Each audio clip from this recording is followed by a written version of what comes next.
I'm going to run a thorough test to use this wireless charging pad to charge the iPhone 12, iPhone 11 at the same time, and even the MacBook Pro.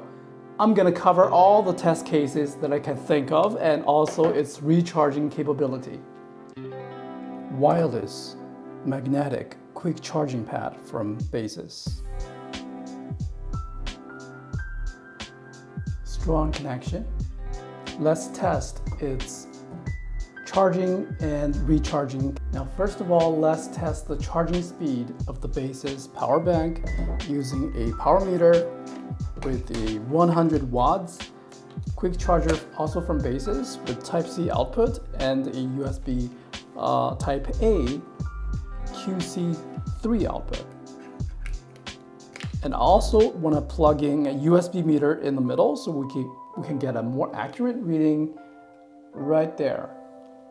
Plus the one reading on a kilowatt meter. Okay, let's plug it in and see what happens. So charging started at 66%. It is blinking, and according to the power meter, it is 22 watts. On this USB power meter, it shows 9 volts, 2 amps. So that is over 18 watts. It is consistent with the manufacturer's specification here. Okay, I just want to show you it can be used when it's being charged. And there's a very strong magnetic connection between the battery bank and the iPhone. Very, very strong magnet. It's not gonna fall off. So I think that's a nice feature with a pass-through charge. Let's try the power delivery port charging the battery bank and see if it makes a difference. Again, I'm gonna use the USB meter in the middle, which features a Type-C output and input. Using an Apple included Type-C cable. Yes, it charges. And we got the similar output at 21 watts. Here it's also 9.12 volts at 2 amps. So it doesn't matter as long as the USB Type-A port supports QC charging. You can always recharge the battery bank at the same fast speed at 18 watts. Notice there's a very nice recessed design here to avoid the camera bumping into the case. So this part is nicely carved out. Okay, it charges the iPhone 12 wirelessly without any problem, but can it also output from its USB Type-A at the same time and charge my iPhone 11? Let's find out. Well, it really does charge 2 iPhones at the same time. Yeah, here it shows it's 51% charged, and here on my iPhone 11 it's 69%. It is charging right there. See the icon? So it is charging both iPhones at the same time. There's no way I could verify the output between this wireless connection. However, I can measure the output from the USB Type-A port. Again, using this power meter, I can totally verify the output. Still, it is charging.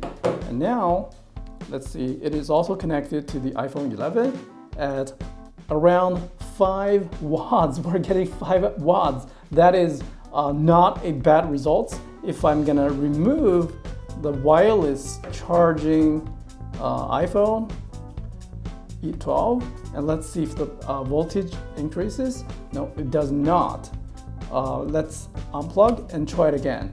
See if the iPhone, by only connecting at iPhone 11,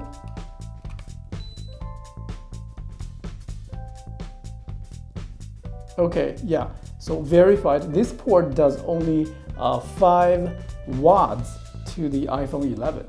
If you are using the USB Type-A port, the iPhone 11 is connected to the USB Type-A port, we're getting 5.6 watts with the original Apple cable. It is very important that you use a high quality cable. And now let's try the USB Type-C output, see what happens.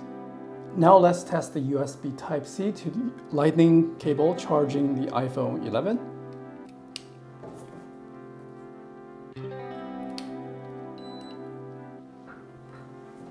Okay, it is charging at 63%.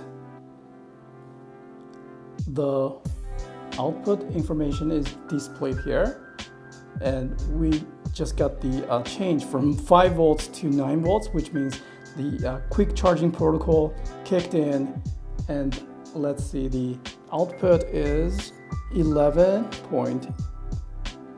exactly 11 watts. Oh, and wait, my test does not stop there. Let's try if it charges my MacBook Pro.